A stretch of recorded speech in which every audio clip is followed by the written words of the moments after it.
Hello guys, तर स्वागत आहे तुमचं आपल्या या यूट्यूब चॅनलवरती. मित्रांनो, चॅनलवर नवीन असाल तर चॅनलला सबस्क्राईब नक्की करा आणि अशाच नवनवीन अपडेट्स आपल्या चॅनलवरती पाहत राहा. तर आता मला ती प्रचंड चिडलेली असते की माझा इंद्रा कामगार म्हणून त्या फॅक्टरीमध्ये जाणार नाही.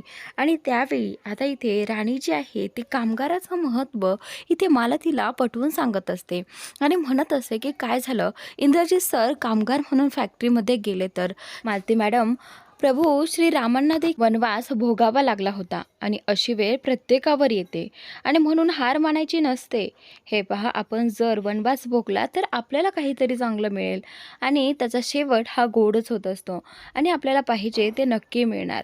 तर त्यानंतर आता इथे राणी जी आहे ती सगळ्या वस्तीसमोर मालतीला ते समजावून सांगत असते, पण मालती मात्र काहीही बोलत नसते. तर राणीचा विचार सगळ्यांना पटलेला असतो. तर त्यावेळी मालती म्हणत असते, ते काही जरी असलं तरी मी माझ्या इंद्राला कामगार म्हणून पाहू शकत नाही. तर त्यानंतर आता इथे सगळे वस्तीतले जे काही लोक आहेत ते बोलतात की आम्ही सरांना नेहमीच आमचा लीडर म्हणून ओळखतो आणि आम्ही नेहमी सरांना त्या फॅक्टरीचा मालक म्हणूनच बोलतो आणि आमच्यासाठी त्या फॅक्टरीचे मालक म्हणजेच इंद्रजीत सरच असतील. असं म्हटल्यानंतर आता मला तिला जरा बरं वाटतं आणि त्यानंतर आता इथे मला ती आतमध्ये निघून जाते आणि वस्तीतले सगळे जे काही आहेत ते सगळेजण आता इंद्रजीत सरांसाठी घोषणा करू लागतात. त्यावेळी आता हा जो गजा आहे ना तो मध्येच बोलतो. तो बोलतात की अरे अरे अरे बस करा, काय चाललंय तुमचं हे सगळं. तर त्यानंतर आता वस्तीतले लोक त्यालाही उत्तर देतात.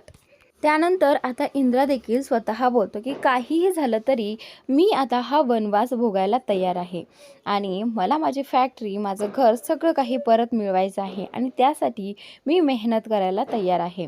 तर त्यानंतर आबांना हे ऐकून खूप भारी वाटतं की माझा इंद्रा जो आहे तो मेहनत करण्यासाठी उभा राहिला आहे आणि हे पाहूनच त्यांना खूप बरं वाटतं.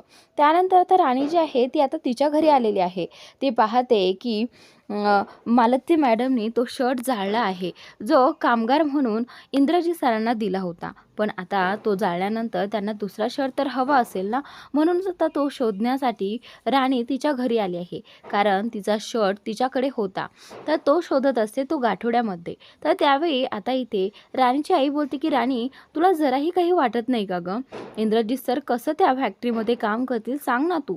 आत्तापर्यंत त्यांनी कधीही काम केलेलं नाही आहे आणि असं आता त्यांना काम करताना आम्ही नाही पाहू शकत. त्यांनी आपल्यासाठी काय काय नाही केलं राणी, तू विसरलेस का? मला सांग, तुला त्यांची काळजी वाटत नाही का? तर त्यावेळी आता राणी बोलत असते की हे बघ आई, मला कितीही त्यांची काळजी वाटली तरीही त्यांना फॅक्टरीमध्ये आपल्याला पाठवावंच लागेल. कारण जर आपण घरी बसलो तर आपल्या हातामध्ये फॅक्टरी कशी येईल तू सांग बरं एकदा. त्यासाठी फॅक्टरीमध्ये जावंच लागेल ना. तर आता आई म्हणते की नाही राणी, ते काही नाही, मला तुझं काही ऐकायचं नाही. आम्हाला त्यांना असं पाहता येणार नाही, आम्हाला वाईट वाटतंय, त्यांना असं पाहता येत नाही. तर त्यावेळी आता इथे राणी म्हणत असते की नाही आई, तू नको काळजी करू, होईल सगळं काही व्यवस्थित. पण तरी देखील तिची आई म्हणत असते की नाही राणी, तू एक काम कर, तू पोलिसांना तक्रार दे, तू वकील लाव, तू काहीही कर, पण इंद्रजीत सरांना असं काम करायला सांगू नको. तर त्यानंतर राणी बोलते की हे बघ आई, असं काम न करून चालणार नाही, काम करावंच लागणार आहे, तू समजून घे मला, हे बघ तू तरी समजून घे. असं म्हणत आता राणी तिथून निघून जाते. राणी पुढे चाललेली असते आणि पुढे जात असताना वाटेतच तिला तिची मैत्रीण भेटते आणि त्यावेळी राणी खूप खुश होते आणि तिची मैत्रीण देखील खूप खुश होते. दोघीही जणी भेटतात आणि एकमेकींना बद्दल बोलू लागतात. तर त्यावेळी तिची मैत्रीण म्हणते की राणी, तुझा अभ्यास कसा चाललाय? तर त्यावेळी राणी बोलते की आता सध्या तरी मी पेपर नाही देऊ शकत, कारण ना आता सध्या माझ्यासाठी माझी फॅमिली, माझं कुटुंब महत्त्वाचं आहे. तर त्यावेळी ती बोलते की राणी, तू काय बोलतेस हे बघ, तुझ्यासाठी अभ्यासही खूप महत्त्वाचा आहे आणि मला सांग, तुला पेपर द्यायला काय हरकत आहे? तसंही एकदा जरी वाचलं तरी तुझ्या लक्षात राहतं, एवढी हुशार आहेस तू.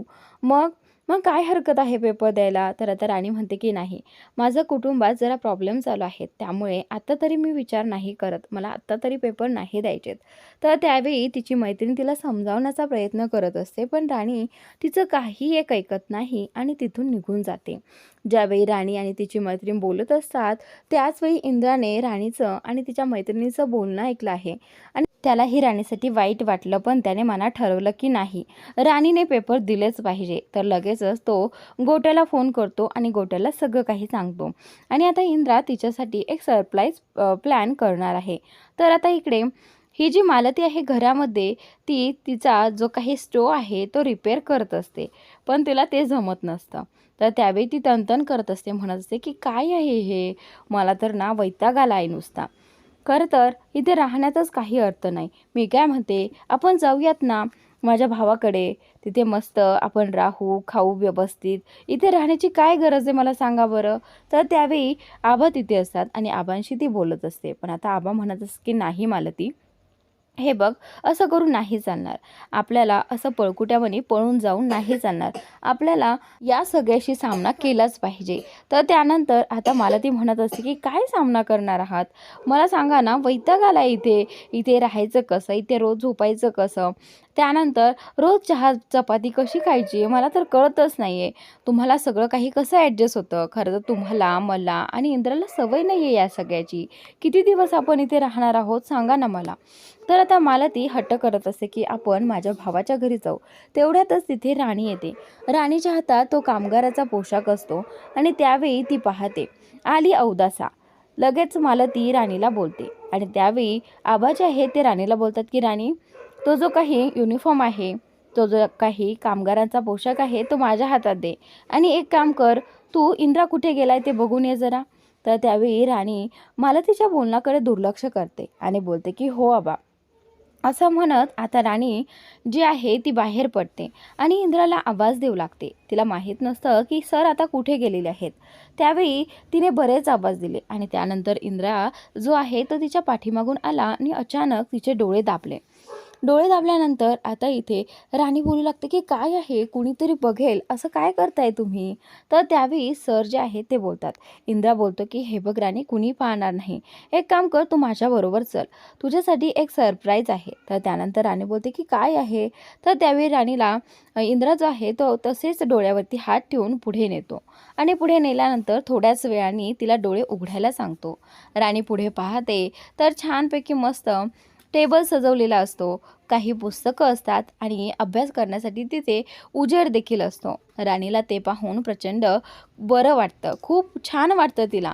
तर त्यावेळी राणी बोलते की सर हे काय आहे? तर त्यावेळी इंद्रा बोलतो की काय आहे, तुला हे कळलं नाही? तर तिथे पाठी देखील इंद्राने लिहिलेली असते, ॲडव्होकेट राणी इंद्रजित महाडिक.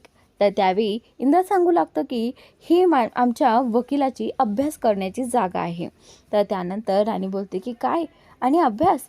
तर मला सांगा सर, अशा वेळी मी अभ्यास कसा करू शकते आणि मी कसा करणार सांगा ना तुम्ही. आपल्या घरामध्ये काय चाललं आहे आणि काय नाही, मला सांगा ना, मी कसा अभ्यास करू?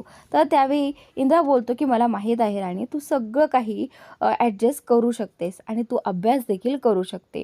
तर त्यानंतर आता थोड्याच वेळाने राणी जी आहे ती इमोशनल होते. खरं तर तिला खूप भारी वाटतं की सरांनी तिचा विचार केला. राणी लगेचच त्याला मिठी मारते आणि भावूक होते. त्यावेळी इंद्रा बोलतो की राणी, काय झालं, तू ठीक आहेस ना? तर त्यावेळी राणी बोलते की हो सर.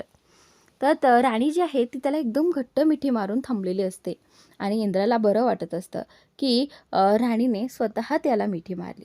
त्यानंतर राणी हळूहळू त्याच्यापासून बाजूला होती, कारण इंद्राला तिला उत्तर द्यायचं असतं. कारण इंद्राने विचारलं होतं की राणी काय झालं, तू ठीक आहेस का? त्यावेळी राणी सांगू लागते की सर, खरं तर ना यावेळी मला खूप छान वाटलं. नाहीतर काही मुलींचं नशीब कसं असतं, लग्नाच्या आधी सगळे स्वप्न असतात, अभ्यास करते, सगळं करते, पण एकदा लग्न झालं की तिचं स्वप्न मागे पडतं. आणि तसंच मलाही वाटलं होतं, माझंही स्वप्न आता मागेच पडणार. पण नाही सर, मला नवरा म्हणून तुम्ही मिळालात. मला खरंच खूप आनंद आहे. मला अभिमान आहे की माझे नवरा तुम्ही आहात. तर खरंच माझं नशीब खूप चांगलं आहे. तर त्यावेळी इंद्रा बोलतो की राणी, तुझं नाही, खरं तर माझं नशीब चांगलं आहे की बायको म्हणून तू मला मिळाली आहेस. तर त्यानंतर इंद्रा बोलतो की चल, आता बोलणं खूप झालं, आता मला एकदा या ठिकाणी बसून तर दाखव. तर त्यावेळी इंद्र जो आहे तो राणीला तिथे त्या चेअरवरती बसवतो आणि त्यानंतर आता राणी खुश होते. इकडे इंद्रा जो आहे तो समोर जातो आणि आता राणीचा तिथे बसल्यानंतर फोटो काढू लागतो आणि बोलू लागतो की ॲडव्होकेट राणी इंद्रजित महाडिक आता फायनली अभ्यास करणार आहे. तर त्यावेळी असं म्हणत आता तो तिचा फोटो देखील घेतो आणि इथे राणी खुश असते. तर आता इकडे विक्रांत म्हणजेच महाडिकांच्या बंगल्यावरती विक्रांतला गजाने कॉल केलेला आहे. तर आता विक्रांतला कळत नाही की या गजाने आत्ता का कॉल केला असेल. तर गजा लगेचच सांगतो की कामगार खूप भडकले आहेत. तर त्यावेळी इथे विक्रांत त्याला विचारू लागतो की असं काय झालंय. तर इथे गजा सांगू लागतो की कामगारांनी इंद्राला लीडर म्हणून घोषित केलं आहे आणि उद्यापासून ते कंपनीसुद्धा इंद्राला लीडर म्हणूनच वागवणार आहेत. तर त्यावेळी इथे हा जो विक्रांत आहे तो बोलतो की ठीक आहे, तू काळजी करू नकोस, तू झोप निवांत, मी बघतो उद्या काय करायचं आणि काय नाही ते. तर आता इथे ह्याने प्लॅन देखील केलेला आहे की इंद्राला कसं आणि कसा त्रास द्यायचा. तर आता इकडे इंद्रा जो आहे तो घरी आलेला आहे आणि मालतीला तो बोलत असतो की हे बघ आई, काहीही झालं तरी मी कामगार म्हणून फॅक्टरीमध्ये जाणार. तर त्यावेळी मालती बोलत असते की नाही इंद्रा, मला हे अजिबात मान्य नाही आहे. तर त्यावेळी इंद्रा बोलतो की हे बघ, इंद्रजित महाडिकांनी म्हणजेच आबाच्या मुलांनी शब्द दिला आहे की तो कामगार म्हणून जाईल आणि तो शब्द कधीही मोडणार नाही, कारण मी आबांचा मुलगा आहे. तर काही वेळाने थोड्या वेळाने आवरून सगळे कामगार इथे वस्तीमध्ये इंद्राची वाट पाहत उभे असतात. तर त्यावेळी राणी, आबा, मालती त्या देखील बाहेर येतात आणि थोड्याच वेळाने इंद्रा देखील स्वतःचा आवरून बाहेर येतो. वस्तीमध्ये सगळेच लोक चर्चा करत असतात की आज काहीही झालं तरी इंद्रा सर आपले लीडर असणार आहेत. तर त्यानंतर इथे इंद्रा जो आहे तो आता आतून बाहेर येतो आणि सगळ्यांच्याच नजरा इंद्रावरती पडतात, कारण इंद्राने कामगारांचाच पोशाख घातलेला असतो. सगळेजण खुश होतात. तर त्यावेळी त्यातलाच एक जण म्हणतो की इंद्र सरांमध्ये आबांचीच छबी दिसत आहे, अगदी हुबेहूब. तर सगळेजण हसू लागतात आणि त्यावेळी इंद्रा बोलतो की चला निघायचं. तेवढ्यातच राणी बोलते की थांबा थांबा, आत्ता नाही निघायचं. असं म्हणत राणी जी आहे ती आतमध्ये जाते आणि आता तिने ओवळण्यासाठी ताट देखील रेडी केलेलं असतं. इंद्राचा पहिलाच दिवस असल्यामुळे राणी आता त्याला दही साखर देखील देणार असते. राणीने आता आतमध्ये जाऊन ते ओवळणीचं ताट देखील आणलेलं आहे आणि इंद्रासमोर ती गेलेली आहे. तर आता इथे मला ती बोलते की माझा इंद्रा कामगार म्हणून चाललाय, यात ओवाळण्यासारखं काय आहे. तो MD पदावर होता आणि आता कामगार म्हणून चाललाय, यात विशेष असं काहीच नाही आहे. तर त्यानंतर आता इथे आबा बोलतात की राणी तू ओवाळ. हे बघ, कामगार होणं म्हणजे हे सोपं नसतं. राणी तू त्याला ओवाळ आणि दही साखर दे. तर आता राणी इथे इंद्राला ओवाळू लागते. राणीला प्रचंड आनंद झालेला असतो, कारण तिला खूप भारी वाटत असतं की सरांनी या कामाला कमी लेखलं नाही आणि फायनली आता सर काम करणार आहेत आणि याचा तिला अभिमान असतो. तर त्यानंतर आता इथे राणीचं ओवाळून झाल्यानंतर राणीचं इंद्राला दही साखर देऊन झाल्यानंतर आबा बोलतात की मालती इंद्राला ओवाळा. तर त्यावेळी मालती बोलते की नाही, मी नाही ओवाळणार. तर असं बोलल्यानंतर आता इथे आबांना वाईट वाटतं, कारण मालतीने साफ नकार दिला आहे ओवाळण्यासाठी. पण तरी देखील आता इंद्रा इथे सगळ्यांसाठी म्हणजेच राणीसाठी, आबांसाठी खुश असतो आणि बोलतो की आबा, खरंच माझं नशीब आहे की मला तुमचा हा दिलेला पोशाख घालता आला. आबा बोलतात की मला खात्री आहे इंद्रा, एक दिवस तू माझं स्वप्न पुन्हा उभं करशील. तर त्यावेळी इंद्रा बोलतो की हो. तर पुढील भागात इकडे इंद्रा जो आहे तो आता फॅक्टरीमध्ये आलेला आहे आणि इकडे या विक्रांतने नवीनच रूल काढलेला आहे आणि तो रूल तिथे व्हाईट बोर्डवरती लिहिलेला असतो. कामगारांना सूचना, इथून पुढे पायात चप्पल किंवा बूट घालून कंपनीत काम करता येणार नाही हुकुमावरून, असं त्याने तिथे दिलेलं असतं आणि तो जो काही रूल आहे तो सगळ्यांना वाचायला सांगितलेला आहे. तर त्यावेळी सगळेजण कामगार बोलतात की चप्पल न घालता काम कसं करायचं. तरी देखील आता विक्रांत बोलतो की आता इथे हेच रूल चालणार. असं म्हणताच आता तो सगळ्यांना चप्पल काढायला सांगतो. इंद्राला देखील चप्पल काढायला सांगतो आणि त्याला उन्हात काम करायला देतो. तर आता इंद्राने असं काम केलेलंच नसतं, पण तरीसुद्धा तो करत असतो आणि त्याचे जे काही हाल होत असतात ते हाल तो पाहत असतो. तेवढ्यात आता समोर इंद्रा तो बॉक्स घेऊन पडणार असतो आणि राणी मध्येच येते, हातभार लावते आणि त्याला मदत करते. तर मित्रांनो, आजचा भाग इथे संपतोय. पुढील भाग नक्की पहा आणि चॅनलला सबस्क्राईब नक्की करा.